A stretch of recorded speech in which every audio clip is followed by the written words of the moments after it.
గురుగారు అంత దూరం నుంచి ఊదితే పొయ్యి ఎలా వెలుగుతుందండి? అరే మూర్ఖులారా, దగ్గరకు వెళ్ళి ఊదితే మొహం అంతా నల్లగైపోతుంది. ఒకసారి మొహం అలాగే నల్లగా అయింది. అది మీకు అలవాటే కదా గురూజీ. లేదు లేదు, గట్టి గట్టిగా ఊదడం అలవాటు చేసుకోవాలి గురూజీ.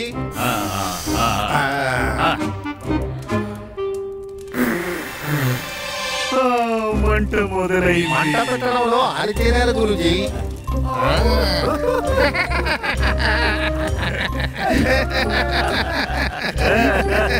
నేను ఆరితేరిన వాడినే. ఇక మౌనంగా ఉండండి.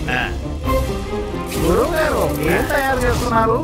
ఇవి వడలు వేయించడానికి, రసంతో పాటు తినడం కోసం.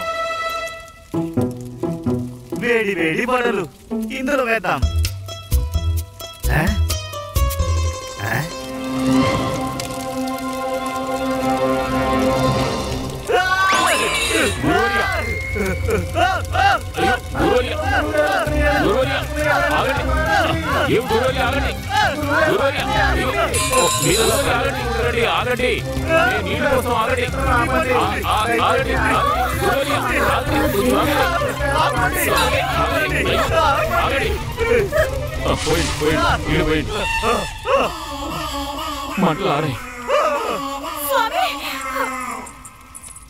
మీరు చేసింది చాలా తప్పు.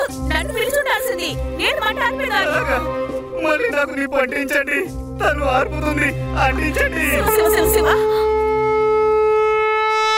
అందరూ జాగ్రత్తగా వినండి. పోటీలో మొదటి ఘట్టం ఇక్కడితో పూర్తయినట్టే.